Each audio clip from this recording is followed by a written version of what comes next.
Hi all, welcome back. Today I am sharing the recipe to make pizza at home on the tawa. The pizza turns out so delicious, so easy to make. Your kids will really enjoy it. So please try this recipe. I tell you it's very easy to make and it turns out exactly like the ones you have outside.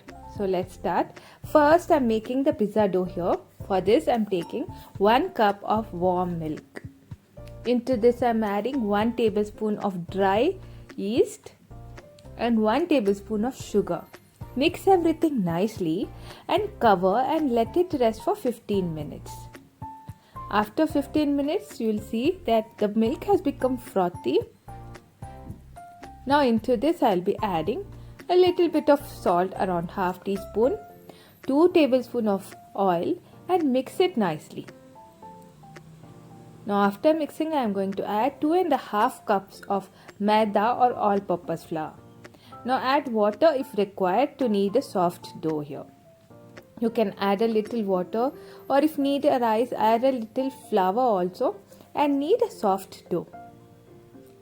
Now knead it nicely, adding a little bit of oil into your fingers, and after kneading it for 5 minutes, when it is nice and soft, I am going to let it rest after covering it and let it rest for 1 hour at least.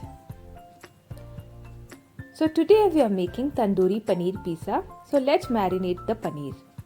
Now for the marination I am going to take 2 tablespoons of curd, half teaspoon of salt, 1 teaspoon of ginger garlic paste, 1 teaspoon of Kashmiri red chili powder, half teaspoon of turmeric powder, 1 teaspoon of coriander powder, and 1 teaspoon of cumin powder. And to bind everything, I am going to add 1 tablespoon of corn flour powder and mix everything into a smooth paste.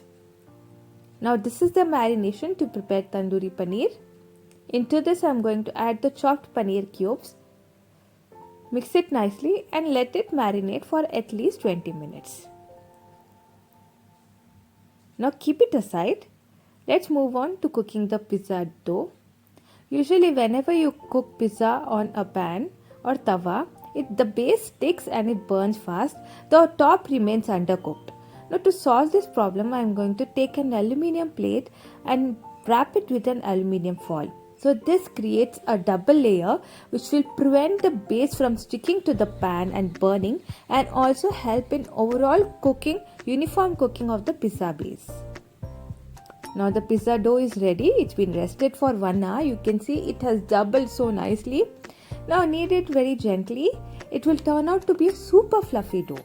I have divided into 5 portions. I'm taking a medium sized ball and I'm going to roll out a roti. The roti should be slightly thick. You can see approximately this size. But it should be smaller or equal to the plate that we have here made. Now before applying the toppings or applying the pizza cheese, place the roti on top of the plate and then go to your next process. Here I am going to pinch towards the outer circumference of the pizza base like this. This prevents an overcooking of the sides. And take a fork and make holes throughout the pizza base. This prevents from the pizza base into puffing up like a pulka. Now here I am applying the pizza sauce. This is the next step. This is the pizza sauce available in market. Now next step, I would suggest to use a cream cheese. This is very important because it gives a nice creamy flavor to your pizza. I would suggest you use any kind of cream cheese or even cheese spread or even mayonnaise. But I personally like cream cheese. And again, here I am topping with vegetables.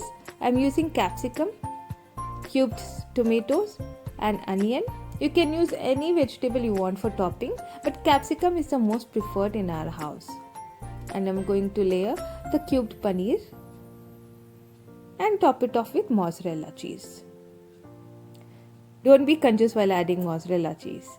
Now the pizza is ready to bake. I am going to keep the tawa on the flame, and once the tawa is hot, I am going to keep the pizza along with the plate gently and cover, and after 10 seconds I am going to simmer it and keep on low flame for 8 minutes. You can see after 8 minutes the pizza looks cooked. You can check and see for yourself. It is cooked so very well and it looks so perfect. It looks exactly and tastes exactly like the one you have at market for 1/4 of the price. A beautiful, cheesy and very delicious treat for your family, and you have already seen it so easy to make with no fail recipe. The same recipe you can use to make pizza in tandoor oven also. I hope you enjoyed watching this video. My kids thoroughly enjoyed this soup. Do try it and let me know if you liked it. Share your feedback with me. Thank you for watching. Bye guys.